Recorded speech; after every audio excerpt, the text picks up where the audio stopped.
Good morning guys, welcome back for Aquaman Aryan channel. आज मैं आप सभी लोगों को अपने चैनल पर दिखाना चाहूँगा कि मैं यानी एक्वामैन आर्यन की ज़िंदगी का सफ़र, अपने बारे में कि मैं क्या था, कहाँ था, कैसे हुआ, क्या नहीं हुआ, इन सभी चीज़ों के बारे में आज मैं अपने इस ब्लॉग में आपको बताना चाहता हूँ। और उसके साथ साथ आपको मैं ये भी बताऊँगा कि आप शुरू से लेकर लास्ट तक मछली पालन स्टार्ट करने के प्रोसेस क्या क्या होते हैं। तो मैं अपने बारे में आपको थोड़ी देर बाद बताऊंगा। सबसे पहले मैं आपको बताता हूं कि मछली पालन स्टार्ट करने का प्रोसेस क्या होता है, या मैंने अपने तालाब में कुछ क्या गलतियां कर दी जिनकी वजह से थोड़ा मेरा एक्सपेंसिव ज़्यादा हो गया, खर्चे थोड़े से ज़्यादा हो गए। क्योंकि अब तक मैंने आपको सब लाभ बताए, कुछ मैंने गलतियाँ जो करी हैं वो भी तो बताऊँ आपको। तो उन गलतियों को बताने के लिए मैं आज ये ब्लॉग बना रहा हूँ। उससे पहले आप सभी लोगों से मेरा निवेदन है, प्लीज़ मेरे चैनल को लाइक एंड सब्सक्राइब ज़रूर करें एंड शेयर खास कर करें। शेयर करने से क्या है कि मेरी एक एक चीज़ का नॉलेज लोगों तक पहुँचेगा। वो लोग जो अपनी मछली पालन में एजुकेशन पर पैसा खर्च नहीं कर सकते, उन लोगों तक। तो चलिए आप मेरे साथ चलेंगे और देखते चलेंगे मछली पालन का स्टार्टिंग से लेकर के एंड तक का सफ़र। तो सबसे पहले मैं आपको बता दूं कि मछली पालन स्टार्ट करने के लिए आपको सबसे पहले मानसिक तौर पर तैयार होना होगा। मानसिक तौर पर तैयार होने का मतलब आप समझ सकते हैं कि आपको ये एहसास कराना होगा कि हाँ, ये जो काम मैं करने जा रहा हूँ ये मैं कर सकता हूँ। संकोच में नहीं कि आप इस संकोच में रहें कि यार ये काम होगा या नहीं होगा, मैं कर पाऊँगा या नहीं कर पाऊँगा। और यही नहीं, इस दुनिया का कोई सा भी वर्क अगर आपको करना है और उसमें कामयाब होना है तो पहले आपको अपने ऊपर विश्वास करना होगा कि मैं इसमें कामयाब होऊंगा, होकर रहूँगा। इस बात पर आपको बिलीव करना होगा। तो अपने आप को मानसिक तौर पर पहले आपको मजबूत करना होगा कि हाँ भाई, ये काम मैं कर सकता हूँ। और जब आप अपने आप को मानसिक तौर पर मजबूत कर लेते हैं तो उसके बाद आप समझ लीजिए कि किसी भी काम में 80% आप विजय प्राप्त कर लेते हैं। तो वही मैंने किया। तो मैंने पहले अपने आप को मानसिक तौर पर तैयार किया, थोड़ा रिसर्च किया इस बारे में कि क्या मैं ये चीज़ें कर सकता हूँ। दूसरा, फिर मैंने ये देखा कि क्या इसमें मेरे को कितना प्रॉफिट हो सकता है, कितना लॉस हो सकता है। अगर प्रॉफिट होता है तो कितना हो जाएगा, लॉस होता है तो कितना हो जाएगा। ये सब मैंने रिसर्च किया। और रिसर्च करने के बाद तब मैंने सोचा कि हाँ, मुझे फ़िश फार्मिंग कर लेनी चाहिए, मैं कर सकता हूँ।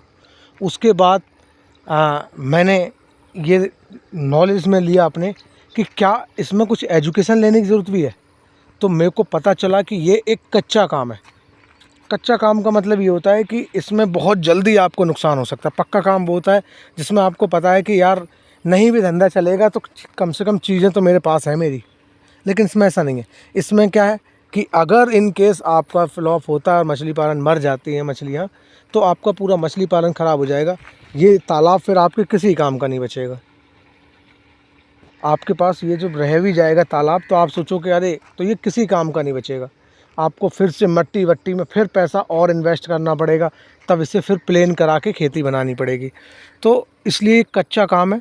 इसलिए इस काम को करने से पहले मैंने ध्यान दिया कि पहले मुझे एजुकेशन लेनी चाहिए, थोड़ी सी इस काम के बारे में पता होना चाहिए कि ये काम कैसे वर्क करता है, कैसे नहीं करता है, क्या नहीं करता। तो मैंने मोदी नगर में जो पीवीआर एक्वाकल्चर है, रजनीश जी, उनके पास जाकर के ट्रेनिंग ली। पीवीआर एक्वाकल्चर वालों से मैंने ट्रेनिंग लेने के बाद जब मैंने ये जान पाया कि हाँ, मैं इसमें काम कर सकता हूँ, अच्छे से कर सकता हूँ, और मेरे को उनका थोड़ा सपोर्ट भी मिला और मैं आगे बढ़ा। और जब बढ़ा तो उनके यहाँ ट्रेनिंग ली। ट्रेनिंग लेकर मैंने चीज़ों के बारे में जाना, और जानने के बाद मैं आया अपने गांव आया। फिर सबसे पहले मैंने देखा कि मुझे यहाँ पर करना क्या चाहिए। तो जब मैंने यहाँ आया, आकर के मेरे बहुत से खेत हैं यहाँ पर, 8-10 खेत हैं, कम से कम 70-80 बीघा जगह है मेरे पास। तो जब मैंने सब खेतों का निरीक्षण किया, सबकी मिट्टी टेस्ट करवाई। मिट्टी टेस्ट कराने के बाद मेरे को जो सबसे कमज़ोर खेती के तौर पर लगा वो ये वाला खेत लगा। तो मैंने डिसाइड किया कि क्यों ना जब मेरे को करना ही है तो मैं उस खेत में करूँ जो अभी उपजाऊता के स्तर पे बहुत कच्चा है। तो इसकी वजह से मैंने इस खेत को चुना, और खेत को चुनने के बाद इसके सारे डॉक्यूमेंट्स लिए। जिस बंदे के नाम थे वो थे मेरे पिताजी, तो मैंने अपने पिताजी के सारे डॉक्यूमेंट्स तैयार किए। डॉक्यूमेंट्स में आपको क्या करना है, उनका किसी व्यक्ति का जो भी अपने नाम कराता है उस व्यक्ति के पास आय प्रमाण पत्र, कास्ट सर्टिफिकेट होना चाहिए, ठीक है, मूल निवास प्रमाण पत्र होना चाहिए। एक सरकार की तरफ से ही 100 रुपये का स्टाम्प पेपर होता है, वो स्टाम्प पेपर मांगते हैं, तो उस स्टाम्प पेपर पे आपको मोहर लगा के देनी है। उसके साथ साथ आपकी 6 फ़ोटोज़ होनी चाहिए, और जिस ज़मीन पर आप कर रहे हैं, या आप खुद ओनर हैं या आपने लीज़ पे लिए, तो उस ज़मीन के कागज़, इतनी चीज़ आपको देनी होती है मछली पालन विभाग में आपके डिस्ट्रिक्ट का जो भी होता है। और उससे पहले आपको प्रधानमंत्री मत्स्य संपदा योजना के तहत ऑनलाइन आपको अपना रजिस्ट्रेशन करना होता है। आपको सरकार को दिखाना होता है कि हाँ, मैं भी एक मछली पालन किसान हूँ और मैंने इस सब्सिडी वाली सुविधा का फ़ायदा लेना चाहता हूँ, और इसी की वजह से मैंने आपकी सब्सिडी के लिए अप्लाई किया है। तो ये सब चीज़ें पता करने के लिए आपको मछली पालन विभाग में जा कर के और ये सारे डॉक्यूमेंट्स ले जा कर के आपको अप्लाई करना होता है। अप्लाई करने के बाद क्या है कि वहाँ से कुछ दिनों बाद अधिकारी लोग आते हैं, आपकी प्लेन लैंड को देखते हैं। देखने के बाद आपका निरीक्षण होता है, और निरीक्षण करने के बाद आपके पास पैसा किस्तों में आना शुरू हो जाता है। पैसा किस्तों में आने से क्या है कि आपका जैसे जैसे पैसा आता है तैसे तैसे आप अपना प्रोजेक्ट जो है वो स्टार्ट कर पाते हैं। बट उसमें भी एक कंडीशन होती है कि जो आपके प्रोजेक्ट लगा रहे हैं उसकी जो प्रोजेक्ट कॉस्ट होगी सॉरी, वो कॉस्ट का 40% आपके अकाउंट में एफडी होनी चाहिए, वो मांगते हैं, ताकि जो आपका हिस्सा है वो आपके पास है या नहीं ये देखने के लिए वो लोग आपसे मांगते हैं। मांग लेने के बाद क्या है कि आप अपना समय समय पैसे आएंगे, पैसे के बाद आप अपना खोद सकते हैं तालाब। मेरे यहाँ कल मैंने अपनी एक वीडियो पर मेरे यहाँ कमेंट कर रहा था कोई बच्चा, बिहार का था, उसके साथ मेरी शुभकामनाएं हैं, वो इस फील्ड में आए और तारीफ़ मतलब आगे बढ़े। मैंने उसको काफ़ी काबिल तारीफ़ चीज़ें समझाई और कोशिश करेंगे कि उसका साथ दे पाऊँ और वो आगे बढ़ सके। तो वो जो बंदे से मेरी बात हुई तो एक समस्या उसके सामने आ रही थी कि उसके यहाँ पर एकड़ खुदाई का 2.5 लाख रुपये तकरीबन ले रहे थे। इसका मतलब क्या है कि आप समझ लीजिए 50,000 रुपये बीघा मांगा जा रहा है उसके यहाँ पर, जबकि मैंने ये जो तालाब खुदवाया है मात्र 25,000 रुपये बीघा, 22,000 रुपये सॉरी बीघा में खुदवाया है। तो ये प्रॉब्लम भी बहुत आ रही थी, बंदों को आ रही है कि किसी के यहाँ पर तालाब का बहुत ज़्यादा, तो इसलिए मैं आपको बताना चाहूँगा तालाब खोदना कोई बड़ी बात नहीं है। आप कभी भी ये मत देखिए कि कोई हमें स्पेशलिस्ट से ही खुदवाना है जो तालाब खोदने वाला है।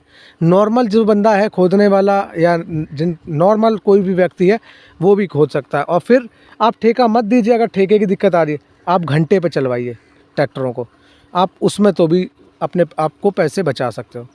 तो आप वहाँ से पैसे बचा सकते हो और अपना पॉन्ड फिर खुदवाओगे।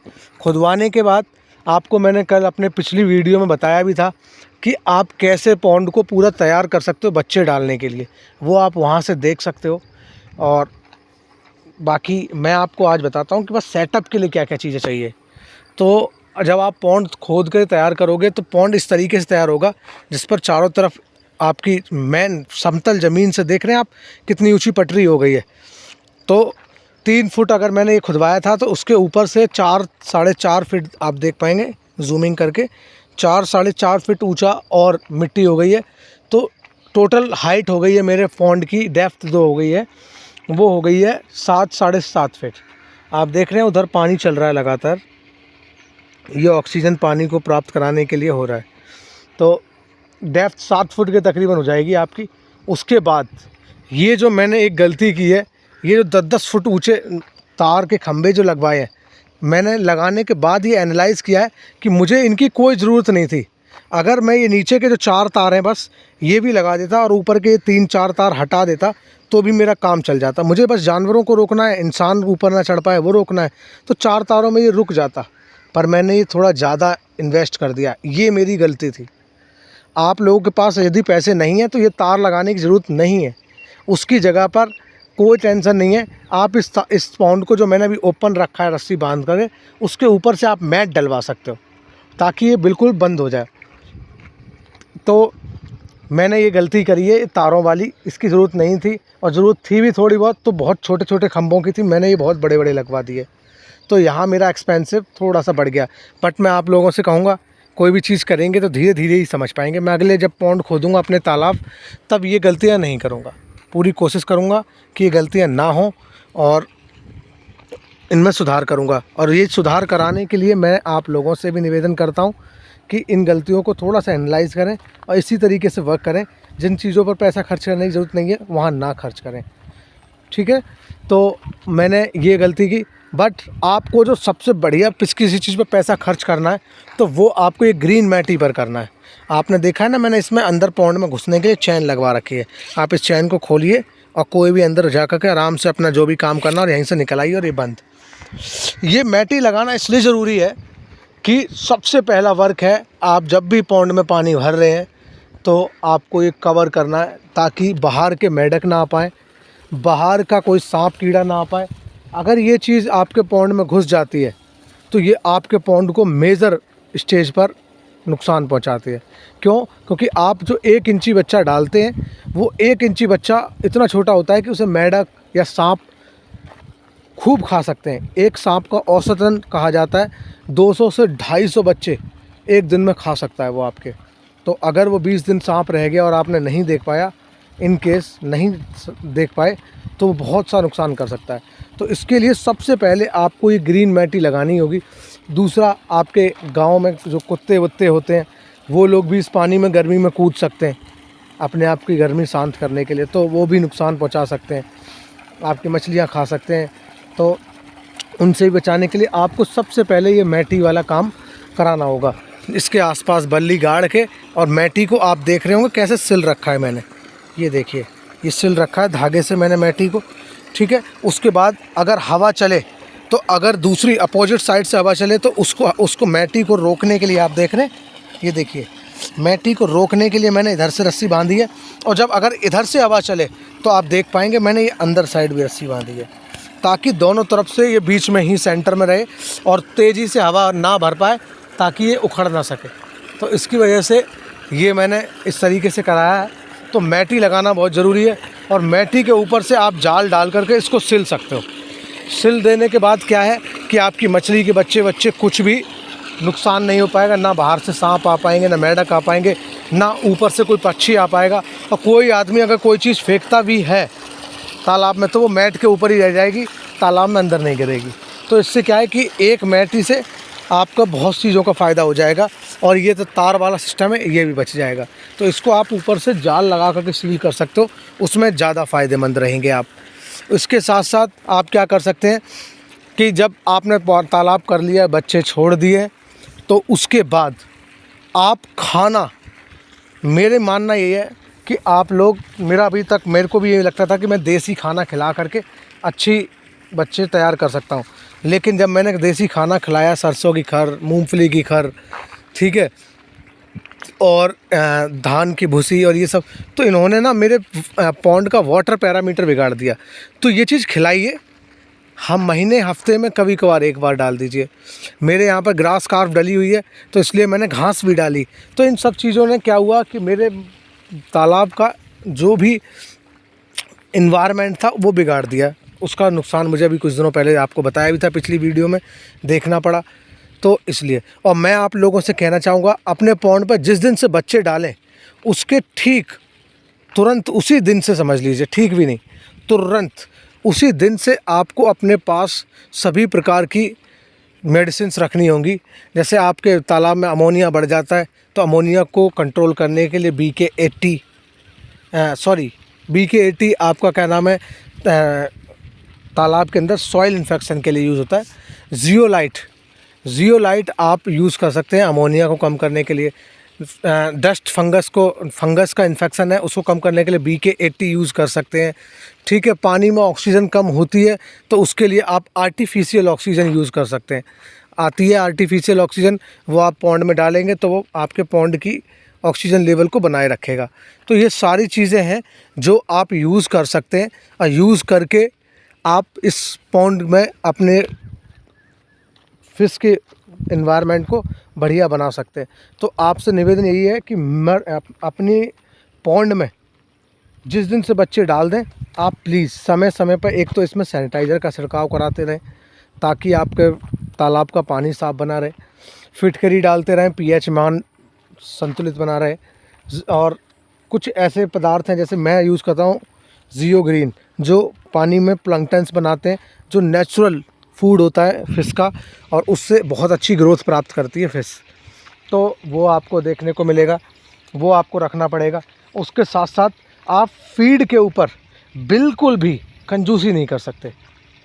आप ये सोचें कि नहीं यार मेरा फीड पे बहुत खर्चा आ रहा है तो मैं देसी खिलाऊं और फीड थोड़ा कम खिलाऊं, तो उतना ही लेट हो जाएगी आपका कल्चर निकलने में, उसके हार्वेस्टिंग होने में उतना ही लेट हो जाओगे आप। और जितना लेट होते जाओगे आपका FCR बढ़ता चला जाएगा।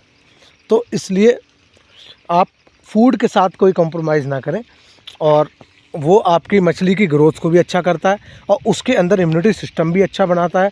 जब आप मछली को बाहर निकालते हैं सेल आउट करने के लिए, उस दौरान उसका सर्वाइवल बढ़ा हुआ होता है। अगर आप कमर्शियल फीड यूज़ कर रहे हैं और वही देसी फीड यूज़ करेंगे तो उसमें आपके सर्वाइव करने की फ़िश का पावर कम हो जाता है। तो इसकी वजह से मैं आप लोगों से कहना चाहूँगा, फ़ीड पर कोई कंजूसी ना करें। और अगर आप कोई भी कल्चर करते हैं 7 से 8 महीने में अच्छी तरीके से तैयार हो सकता है अगर आप कमर्शियल फ़ीड पर वर्क कर रहे हैं। ठीक है, तो इस तरीके से मैंने आपको पूरा प्रोसेस बताया कि तालाब में कैसे कैसे आप काम कर सकते हैं और कैसे कैसे तालाब काम करता है। अब मैं आप लोगों से कहना चाहूँगा, जो शुरू में आपने लोगों को मैंने बताया था, कि आज मैं अपने बारे में बताना चाहूँगा, एक्वामैन RN, उसके बारे में बताना चाहता हूँ कि मेरा ये सफ़र क्या है। तो मैं आपको बता दूँ कि मैं ग्रेजुएशन दिल्ली यूनिवर्सिटी से कर चुका हूँ। पोस्ट ग्रेजुएशन मैंने दिल्ली यूनिवर्सिटी से की है। उसके बाद मैंने ग्रेजुएशन के दौरान ही 3rd ईयर में UPSC की तैयारी भी की है, union public service commission, UPSC की भी तैयारी की है। और UPSC की तैयारी करके मैंने 1-2 अटैम्प्ट दिए भी हैं, जिसमें पहले अटैम्प्ट मेरा कुछ नहीं हुआ था, दूसरे अटैम्प्ट में मेरा प्री भी निकला था, मेंस भी निकला, बट मैं इंटरव्यू में बाहर हो गया। तो इस तरीके से था। तो फिर 1 साल मेरा कुछ फैमिली प्रॉब्लम्स आ गई, जो कि मैं नहीं समझता हूँ कि आप लोगों के साथ मैं शेयर कर सकूँ, लेकिन कोशिश करूँगा, कभी आपको बताऊँगा उस बारे में। तो उसकी वजह से मैंने 1 साल ये ड्रॉप आउट किया, बिल्कुल भी कोई अटैम्प्ट नहीं दिया। और इस साल फिर से मैंने भरा है और मैं अटैम्प्ट देने के लिए पढ़ाई भी कर रहा हूँ, तैयारियाँ भी स्टार्ट कर दी है। फ़िश फार्मिंग करने की वजह ये थी कि जिस साल फैमिली प्रॉब्लम्स आई तो मैं फाइनेंशियल क्राइसिस से गुज़र रहा था, तो उस दौरान कुछ मेरी पर्सनल भी दिक्कतें थी। तो उसकी वजह से, परिवार को संभालने की वजह से, मैंने कुछ धंधा खोलना चाहा। तो उसको खोलने के लिए मेरे को सोचना था, मेरे पे UPSC की शिक्षा थी, तो मेरे को सोचना था कि मैं ऐसा क्या कर सकता हूँ जिसमें मेरे को पढ़ाई के लिए भी टाइम मिल जाए और मेरे को आमदनी भी अच्छी आ जाए, और मेरे को मतलब हर तरीके से मैंने सोचा। तो उसके बाद, सोचने के बाद, फिर मैंने अपना UPSC का ब्रेन था वहाँ। मैं आप लोगों से एक चीज़ और कहना चाहूँगा, प्लीज़ आप लोग अगर अफोर्ड कर सकते हैं तो अपने बच्चों को UPSC की तैयारी ज़रूर कराएं। वो इंसान को सक्सेस ना भी हो, बट इंसान को लाइफ में सक्सेस कर देता है, सोचने की शक्ति में सक्सेस कर देता है, इंसानों से बात करने में सक्सेस कर देता है, कम्युनिकेशन स्किल में सक्सेस कर देता है। ये मैंने पर्सनल अनुभव किया है। तो मैंने वहाँ की पढ़ाई का ही अनुभव किया कि मुझे क्या चीज़ खोलनी चाहिए। ठीक है, तो वहाँ से मैंने बहुत एनालाइज़ किया, हर फील्ड में जा के एनालाइज़ किया। उसके बाद मैंने डिमांड, सप्लाई और इन सब की